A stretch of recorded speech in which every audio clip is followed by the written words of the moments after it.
नमस्कार दोस्तों, जय श्री कृष्णा, राधे राधे। भगवान विष्णु के 10 अवतारों से जुड़ी ये काम की बात क्या आप जानते हैं?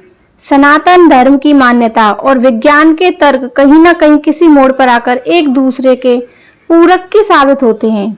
इसका एक योग्य उदाहरण है भगवान विष्णु के 10 अवतार। श्री हरि के इन अवतारों का संबंध विज्ञान से भी है। जी हाँ, भगवान के ये 10 अवतार मानव सभ्यता के विकास के क्रम को दर्शाते हैं। आइए आपको बताते हैं इस बारे में विस्तार से और जानते हैं कैसे एक दूसरे से जुड़े हुए हैं। भगवान विष्णु का सबसे पहला अवतार है मत्स्य अवतार। भगवान विष्णु का सबसे पहला अवतार मछली के रूप में था।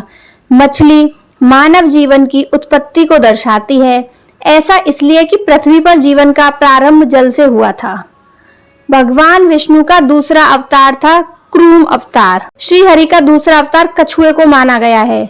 मानव विकास के क्रम में कछुआ समुद्र से जमीन की ओर बढ़ रहे जीवन को दर्शाता है, तो इस प्रकार मनुष्य के विकास के क्रम में कछुए का स्थान दूसरा है। तीसरा अवतार है बराह अवतार। भगवान विष्णु के तीसरे अवतार के रूप में हुए बराह देवता, जो कि जंगली सूअर समेत अन्य जंगली जीवों को दर्शाते हैं, यानी मानव विकास के क्रम में जीवन पृथ्वी पर आने के बाद जंगल की तरफ बढ़कर जंगली जानवरों के रूप में विकसित हुआ। भगवान विष्णु का चौथा अवतार है नरसिंह अवतार। चौथे अवतार के रूप में श्री हरि नरसिंह भगवान के रूप में प्रकट हुए, यानी जंगली जीवों में जब थोड़ी सी बुद्धिमानी आ गई तो वह आधे जानवर और आधे मनुष्य के रूप में प्रकट हो गए, यानी विकास के क्रम में नरसिंह भगवान के साथ मनुष्य के रूप में प्रवेश किया। भगवान विष्णु का पांचवा अवतार है वामन देवता।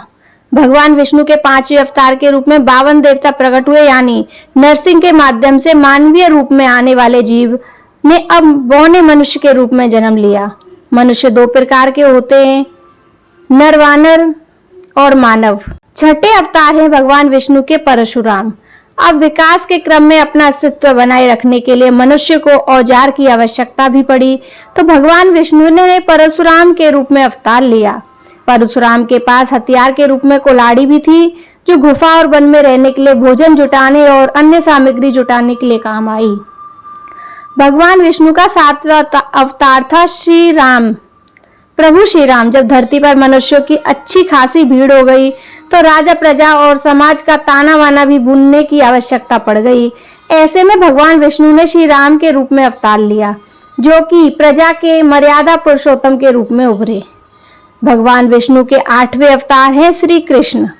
धरती पर विकास होता गया और श्री प्रभु श्री राम के बाद भगवान विष्णु ने श्री कृष्ण के रूप में अवतार लिया, जो कि राजनेता, राजनीति प्रेमी बनकर उभरे, जिन्होंने समाज के नियमों का आनंद लेते हुए यह सिखाया कि सामाजिक ढांचे में रहकर कैसे फला फूला जा सकता है और कैसे खुद को और अपने परिवार को आनंदित किया जा सकता है।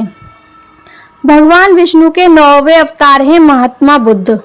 9वें अवतार थे महात्मा बुद्ध, ऐसे व्यक्ति जिन्होंने नरसिंह से उठे मानव के सभी स्वभाव को खोजा। उन्होंने मानव द्वारा ज्ञात की अंतिम खोज की पहचान की। और 10वां अवतार भगवान विष्णु का कल्कि। अंत में 10वां अवतार भगवान कल्कि के रूप में आएंगे, जो कि कलयुग में पाप का अंत करेंगे। श्रीमद् भागवत पुराण और कल्कि पुराण के अनुसार भगवान कल्कि का अवतार कलयुग की समाप्ति और सतयुग के संधि काल में होगा। माना जाता है ये भगवान का अंतिम अवतार है और इस पर दुनिया खत्म हो जाएगी। तो दोस्तों, भगवान विष्णु के ये 10 अवतार आपको कैसे लगे? इसके द्वारा भगवान विष्णु ने सृष्टि का निर्माण किया। जय श्री कृष्ण, जय श्री हरि, राधे राधे।